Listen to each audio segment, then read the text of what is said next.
In this video I spent about $360 on materials and make a designer table worth $2,000. Not without hiccups, but the journey is interesting.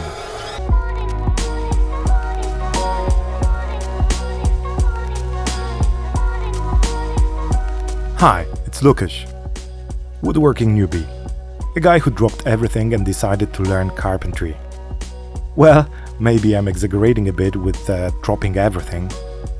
For several years now, I had this strange feeling whenever I entered DIY stores. You probably know that feeling from childhood when you looked at the toy store windows. A thrill, a blush on your face, daydreaming. That's how I started feeling when I looked at tools. Until one day I decided to follow this path, equip my garage and transform it into a maker space.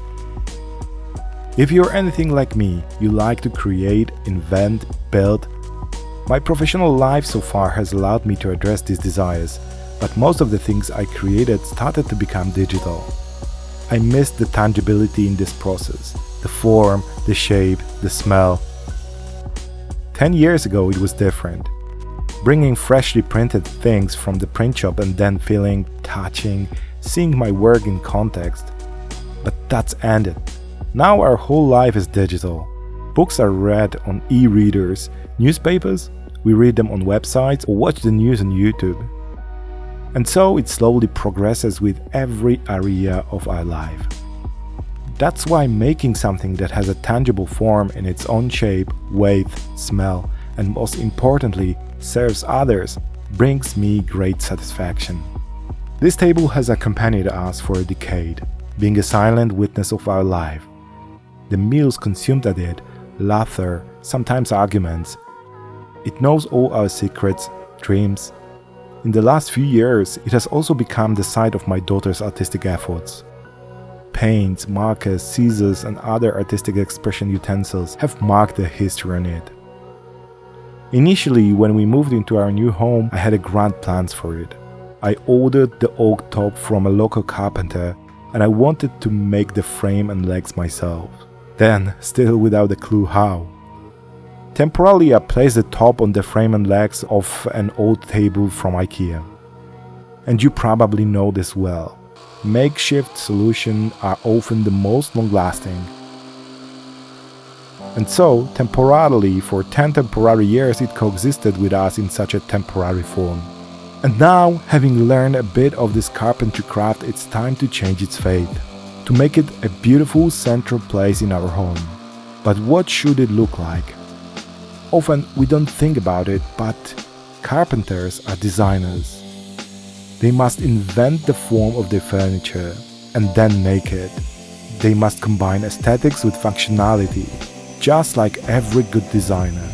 They must assess how the user will use the item and then propose a form consistent with those guidelines, which additionally must be beautiful.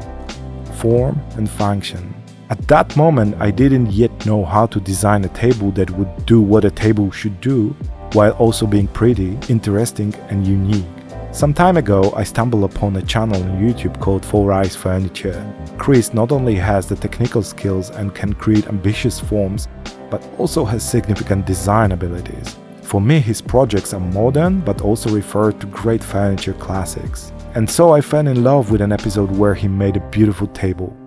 And the best way to learn the craft is to observe and copy the masters. So I decided to make his design myself. Meanwhile, I mastered a simple 3D program, Shaper 3D, where I could concretely give form to things before even turning on the tools. I decided to seam down the top from 8 cm, about 3.10 inches, to 4 cm, about 1.6 inches. However, we like a lighter form better. I decided to finish the edges of the top with a 45-degree bevel. This will refer to all the furnitures I create for our home.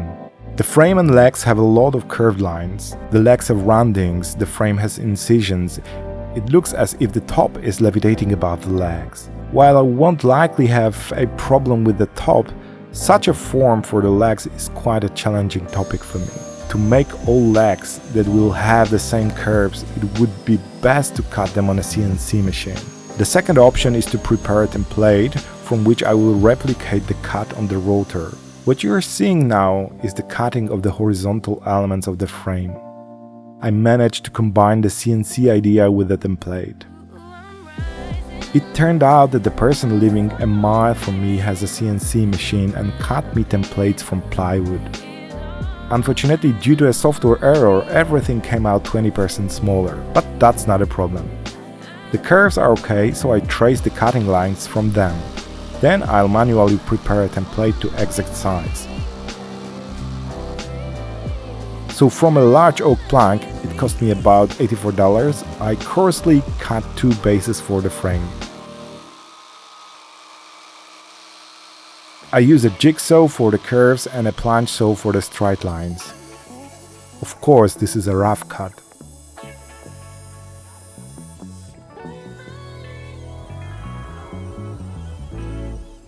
And this, ladies and gentlemen, is the new central element of my workshop. The Crafdrew SKP L2500 workbench and wood press in one. Later in the video you will see how wonderfully it works. On my channel I recommend only products that I use and I would like to use. There is no pretense here.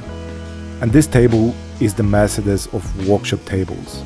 Mercedes, but at the price of a Skoda. Crafdrew is a Polish company, but you can order from them and they will ship internationally. I invite you to look at their webpage. Now I'm preparing the material for the legs. I level the planks which I will then glue together. I don't want to press you too hard here for likes and subs, but if you are still here and you like the form of what I do, consider interaction. Subscribe to the channel, add a comment or a like, it helps me a lot in developing this channel, not to mention the huge dose of motivation I receive from you.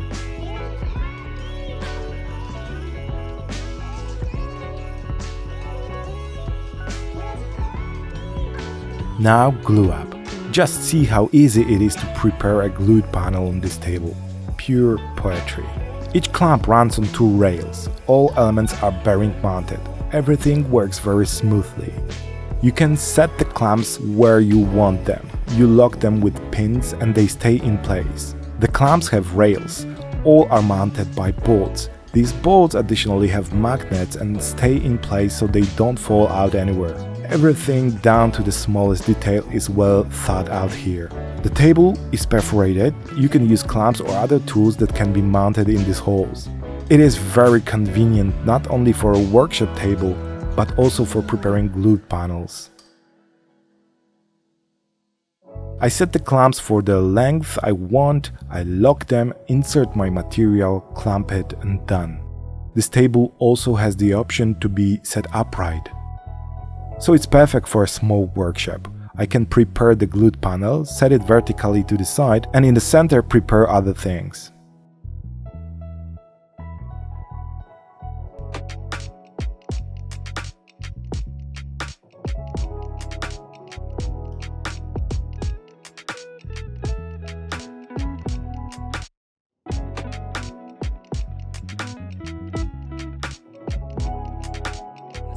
Wine, trying to sip on some wine, falling out of line, feeling like I'm running out of time. Every day the same because I'm looking for a sign instead of chasing it. The good or the bad, I'm embracing it. If you make it bad, yeah, then you gotta lay in it. Reality. Compensating clamps work so that they not only clamp the material widthwise, but also press from the top to minimize the effect of moving the boards vertically.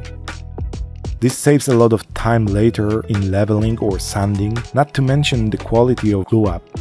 It's much better.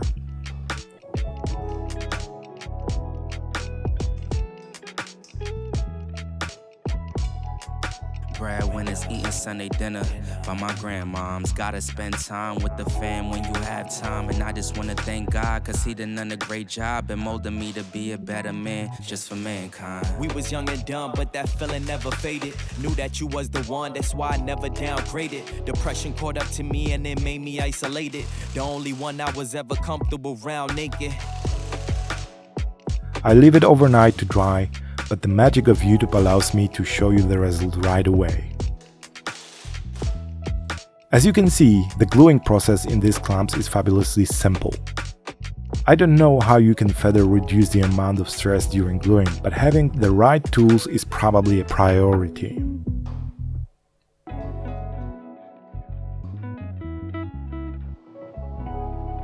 Now I clean the boards from glue and level them to the desired thickness.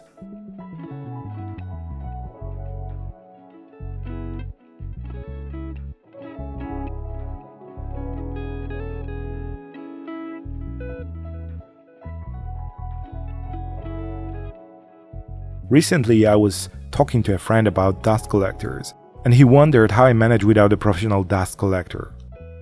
I'll tell you that for basic tools like sander, jigsaw or so, it's not a problem at all. The worst are two tools, a thicknesser and a jointer. But I must admit that this Festool separator you see here really does the job. It's not perfectly clean, but it's very decent. I was very surprised. Of course, its price is a bit terrifying for amateurs.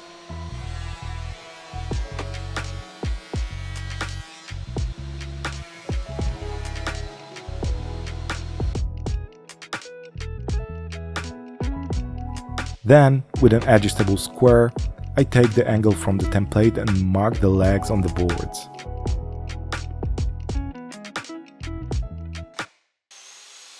This is always a process that causes a bit of fear in amateur. As you mark it, so shall you cut it. I always fear that I'll mark it wrong and then all the work goes to waste. However, spending the right amount of time to do it well pays off. It's like preparing for a big project. If you plan everything well, then everything else goes smoothly.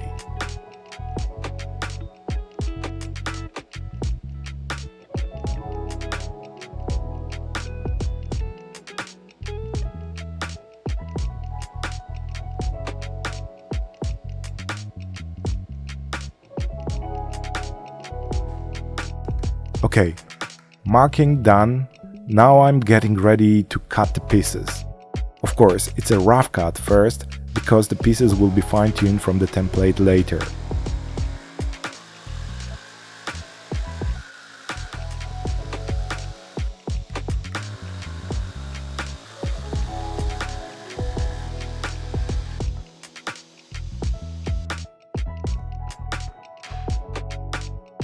After I roughly cut the legs, I fine-tune the angle on the miter saw and proceed to more precise cutting of the frame.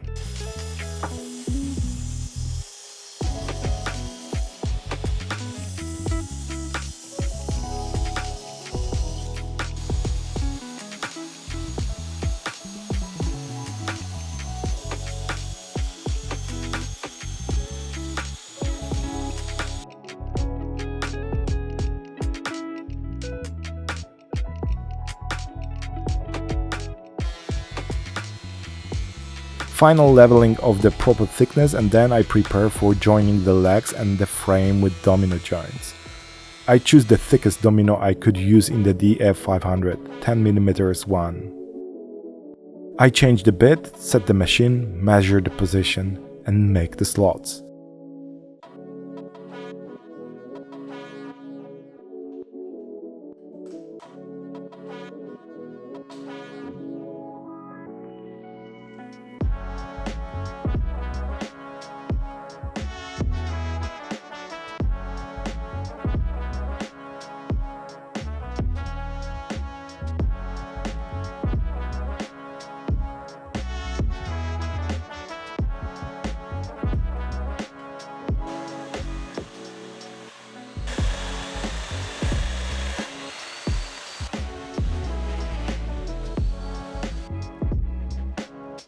A dry fit to check if everything fits. Yeah, it does.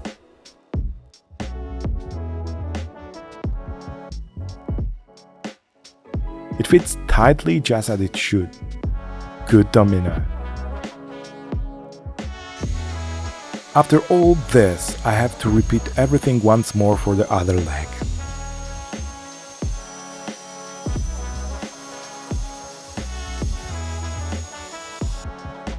Oh, and here's where those years of practice come in handy.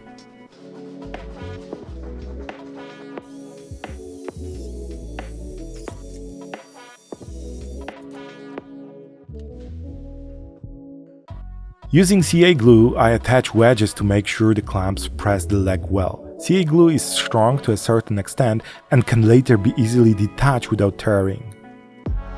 Using professional terminology here, you just have to whack it with a hammer. I add a liberal amount of wood glue and join the legs. Somewhere in a tutorial video about domino, the guy showed that the dominoes themselves, speaking professionally, should be smeared in glue. Since then, that's what I do. I don't know why, but later peeling off dried glue from my hands gives me a kind of a weird satisfaction. Question whether it does for you too. Gluing always stresses me out, but here it went quite smoothly. What annoys me the most is disorder in work or in the workshop. If there's disorder, I don't feel good there. But sometimes it happens that in the heat of work, you're not able to keep control over the things you use. So that's why it looks as it does here.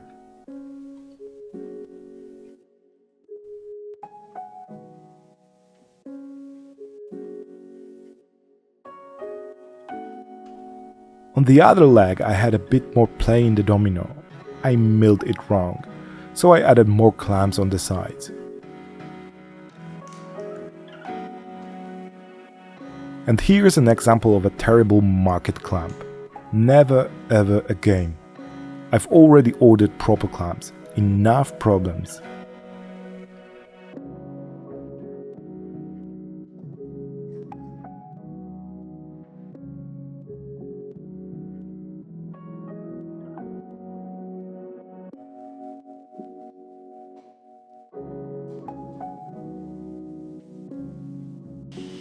Two legs glued, a little sanding and a small repair.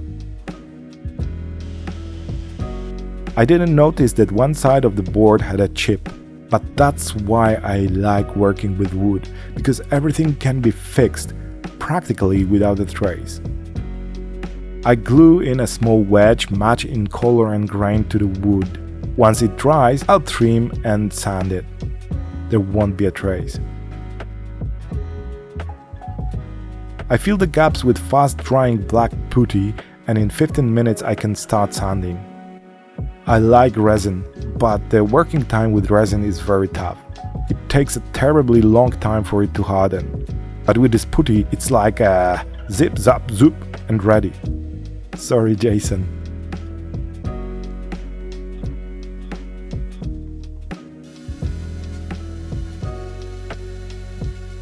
Now it's time to prepare the precise template for routing the curves.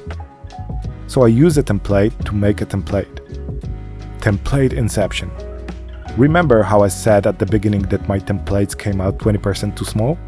Well, now is the process of enlarging the template by 20% more.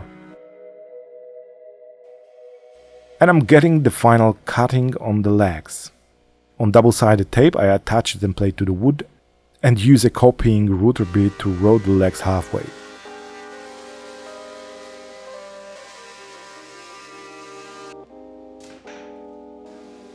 Then I use that router trace as a template to finish routing the legs.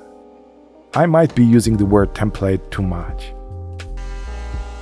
Template!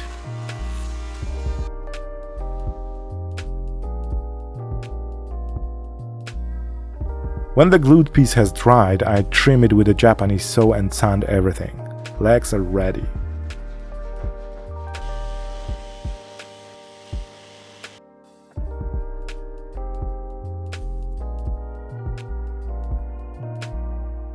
Now I'm preparing the cross connectors.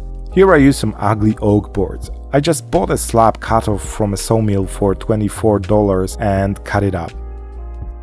They won't be visible because they'll be under the top. I evened them out and then glued them into one piece. This way I save in quantity. The boards were 9 cm wide, about 3.5 inches. But I needed 13, about 5 inches. It will be easier for me to cut the right width from one piece later.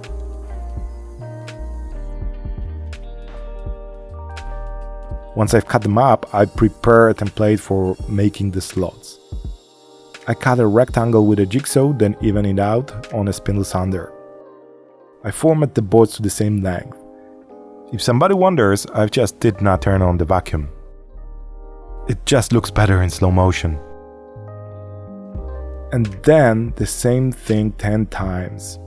I cut a rectangle in the board, apply the template, and even out the edges with a rotor bit.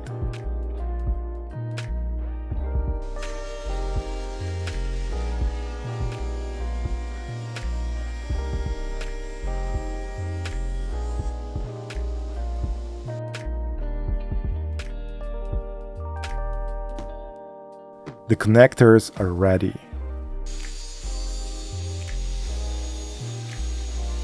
I'm cutting all the legs to the same length.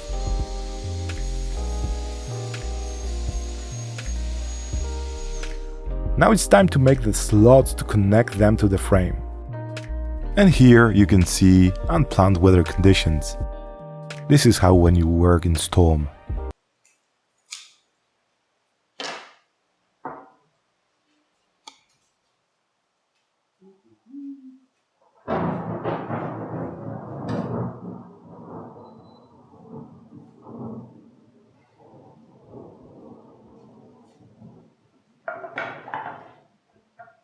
When it settled down, I started working again.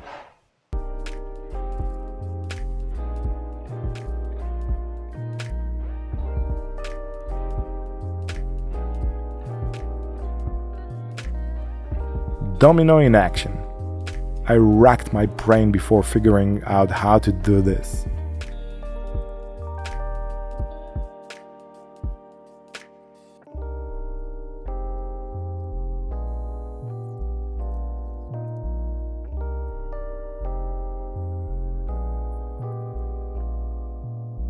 But somehow I managed without any mess up. One side is ready, now the same on the other leg of the frame. I bevel some edges and round others.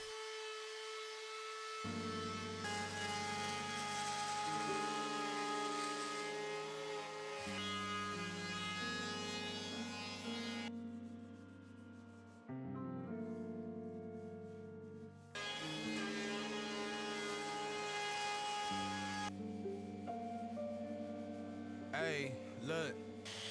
Labels blowing up my line and got me missing calls. Told her you ain't gotta hit me till you licking. Feel like AVF, baby, I be cooler than the mink weather. Make a Coke bottle, give me brain. The most critical moment has come. I need to glue everything together. I wonder whether to glue it all at once or divide the gluing into 2 stages. I think I'll split into 2. It will be safer. I also don't have glue with a long open time.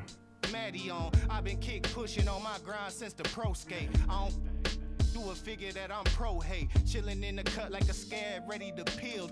You ain't gotta like it, I promise you gotta deal with us. Used to be friendly, I'm off that and I'm on business. All I've been seeing is flawed jewelry and fake digits. So when I tell them I'm the coldest, it ain't superstition. Every time you see me, you gon' find me in a new position. You mean? Okay, I managed to glue it. I sent to a 150 grit. I finish everything with Rubio Monocoat Cotton White oil.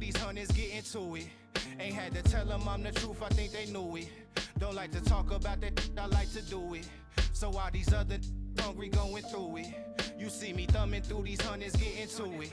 I told a fat, do you have magnesium? I'ma need that right after that. Please, bet you leave way before my bread leave. Got them Googling the caption trying to everything except one edge. It is finished with black stain and oiled with clear oil. A small accent. It's time for the demolition. I take the toys and move to my living room. I don't have to carry the whole top to the workshop, but just cut it into boards on the spot. The Festool's extraction works efficiently, so there is a microscopic amount of mess. I cut in the places of the old gluing. As you can see, The top only appears to be thick because it had inserts on the edges. The middle of the top is 4 centimeters, about 1.6 inches. Ah, you might ask in the letters. Lukasz, why the heck are you cutting it? It was enough just to cut those inserts and you have a ready top. Yes, but unfortunately the top was not reinforced in any way, and over 10 years the corners went down dramatically. It turned into a boat. I could have tried to straighten it in clamps, but it's quicker and better to glue it anew, and then reinforce it from underneath with C-profiles. It shouldn't bend anymore. The material for such a top is about $240. Of course, it depends where you buy it. I usually drive to a sawmill in the mountains to the source, without any intermediaries. I managed to carry out this process smoothly. Now I cut off those inserts and start leveling the boards.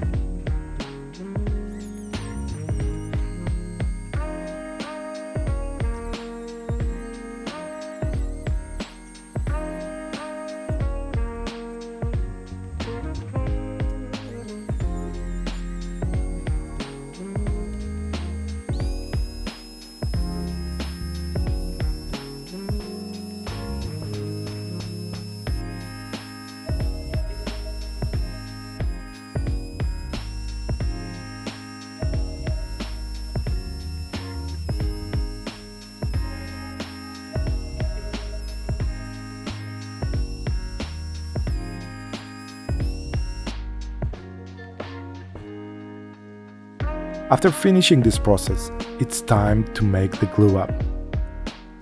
Without this table, I probably couldn't have done it. But with it in place, everything went smoothly and efficiently.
Look, saint versus sinners, the poor versus riches, top ramen place versus 5-star dentist. Wonder why.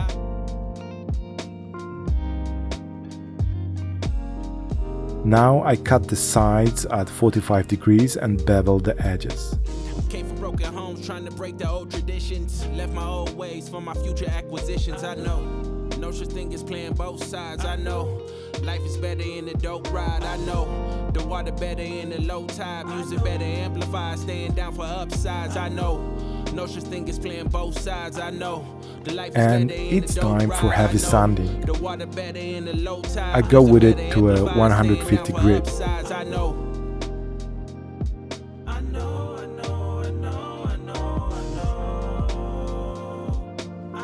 And just like the legs, I finish with Rubio Monocoat Cotton White oil. Me, I sip a little bit, maybe a little more, just trying to keep a score. 2 cups in and knowing my liver sore, and knowing I'm into soar, and knowing I'm in for more. Rewriting destiny right when I hit record. Patching up the trauma, these lyrics is neat.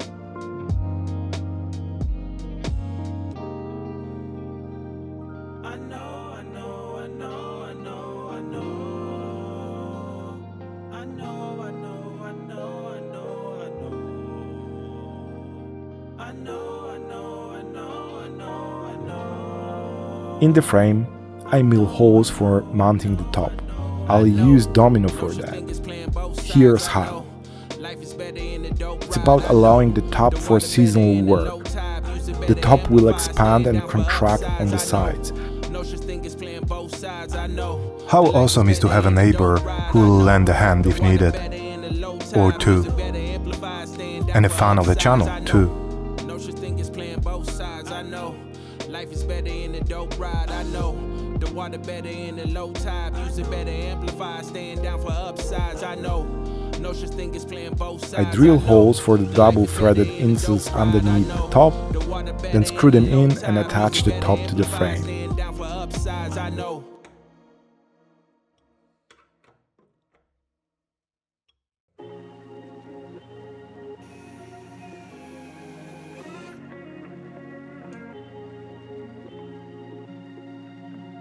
Oh wow, this was one of the biggest jobs I've done.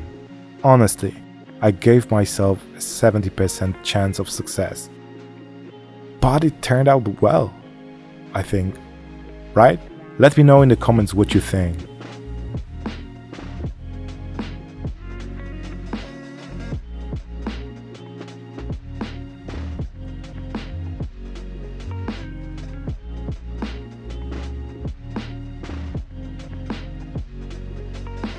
Thank you for being here with me until the end. See you next time. And subscribe!